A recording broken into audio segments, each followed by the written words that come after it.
Well, hello, everybody. Today, I have a question for you. Are carbs really the enemy after 40?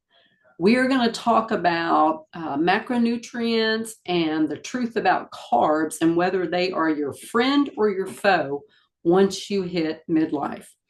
But first, this disclaimer. I am a health and wellness coach. My name is Leah Cheshire. I'm a national board certified health and wellness coach, and I work with women who are in perimenopause and menopause. This information is just to be used for educational purposes. It's not intended to be used as medical advice. And I always recommend you check with your own health practitioner before starting any kind of nutritional or lifestyle modifications. You have probably heard of macronutrients or macros. And in particular, today we are going to talk about carbs. But what are macronutrients and how many should you eat?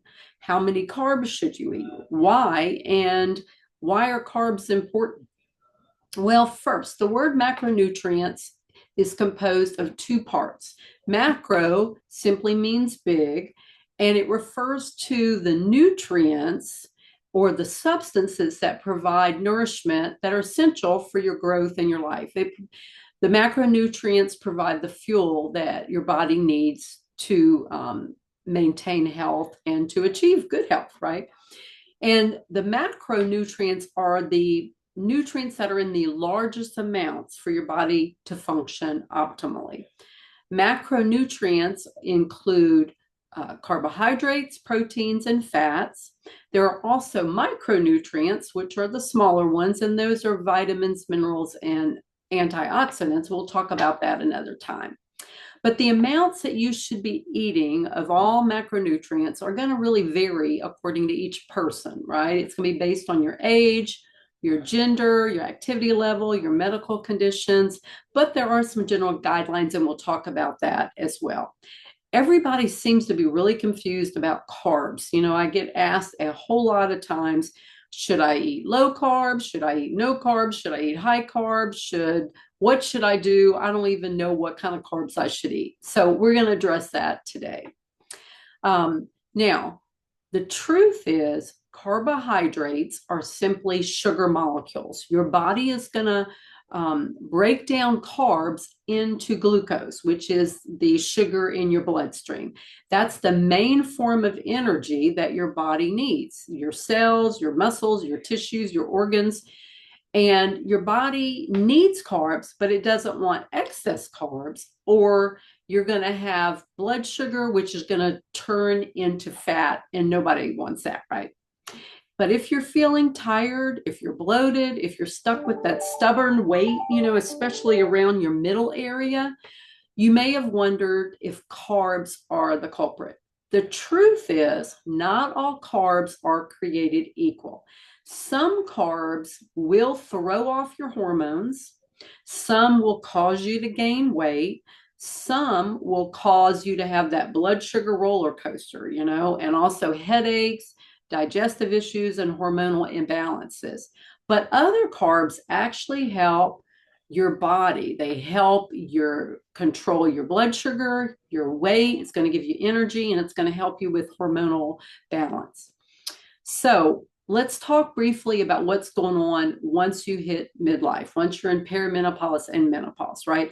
Estrogen declines, and that's going to impact how your body handles blood sugar.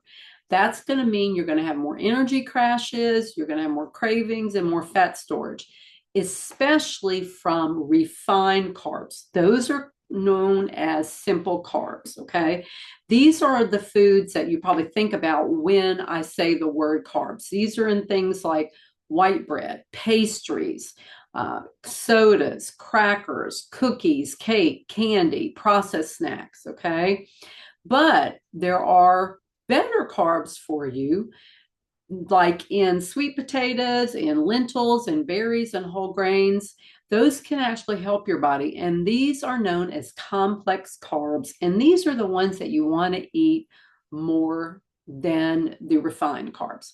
And why is that? Because complex carbs help stabilize your blood sugar. They're going to keep you fuller longer. They're going to help feed your gut microbiome. They're going to help your digestion.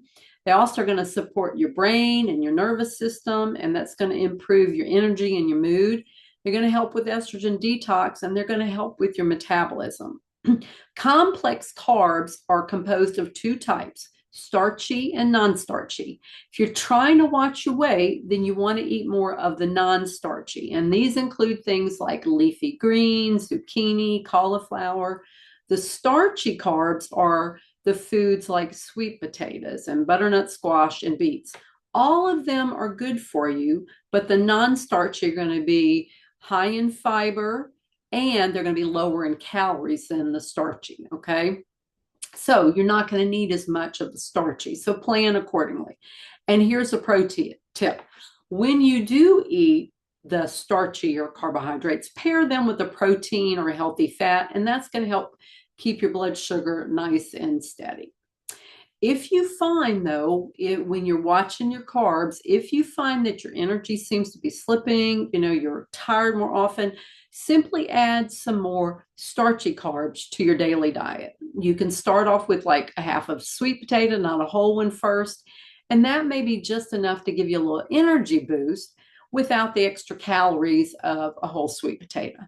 A general guideline for the amount of carbs is about 1 to 2 cups of starchy complex carbs per meal.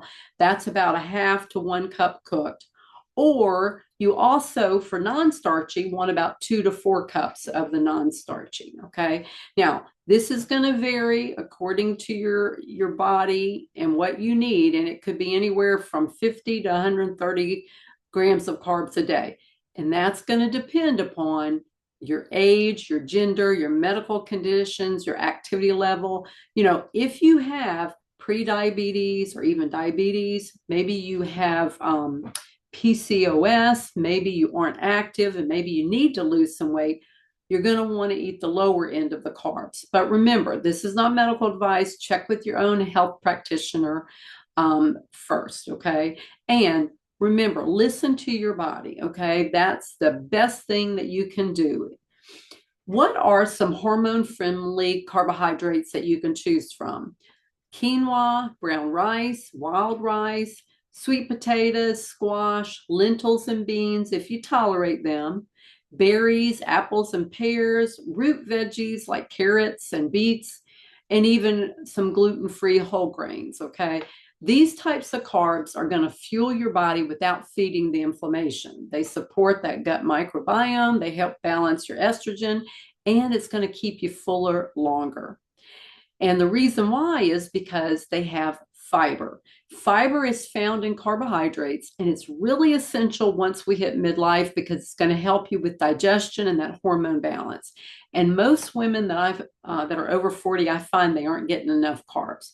But the good news is the complex carbs have fiber. So that's why you really want to focus on them as well. Remember, God gave us real whole foods to fuel and nourish our bodies. We're not meant to live in fear of food.